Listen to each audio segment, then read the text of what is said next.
وزیر اعظم کی زیر صدارت کامیاب جوان پروگرام سے متعلق جائزہ اجلاس اسلام آباد میں ہوا۔ معاون خصوصی عثمان ڈار، مشیر خزانہ حفیظ شیخ اور گورنر اسٹیٹ بینک نے شرکت کی۔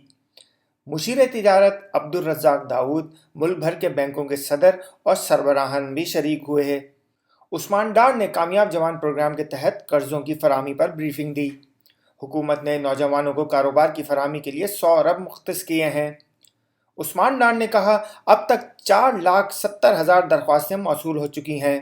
درخواستوں کی بروقت جانچ پڑتال کر کے قرضوں کی فراہمی کا سلسلہ جاری ہے۔ اس اسکیم کے تحت پڑھے لکھے نوجوان بینکوں کو درخواستیں دے رہے ہیں۔ عثمان ڈار نے مزید کہا، میرٹ کے مطابق شفاف طریقے سے قرض کی تقسیم کا عمل جاری ہے۔ ملک بھر کے 21 بینک اس اسکیم میں بھرپور طریقے سے حصہ لے رہے ہیں۔ وزیر اعظم عمران خان کا پروگرام کی شفافیت اور طریقہ کار پر اظہار اطمینان کیا گیا۔ وزیر اعظم نے بینکوں کے سربراہان کی پروگرام میں بھرپور شمولیت اور دلچسپی کو سراہا۔ وزیر اعظم کی معاشی ٹیم کو قرضوں کی بلا تعطل فراہمی یقین بنانے کی ہدایت۔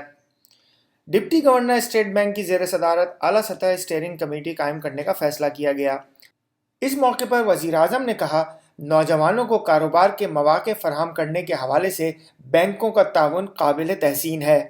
نوجوان ہمارے ملک کا بیش قیمت اثاثہ ہیں۔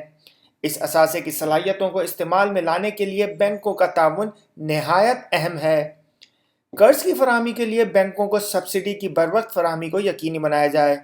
انہوں نے کہا، بینکوں کو پیش آنے والی ہر مشکل کا ترجیحی بنیادوں پر حل یقینی بنایا جائے گا۔ نوجوان ملکی معیشت کے فروغ میں بہترین کردار ادا کر سکتے ہیں۔ وزیر اعظم نے کہا، تعمیراتی شعبے، صنعتوں کو فروغ اور انفارمیشن ٹیکنالوجی میں معاونت ترجیح ہے۔ حکومت کو اس ضمن میں بینکوں کا بھرپور تعاون درکار ہے۔ Online digital T V, اسلام آباد۔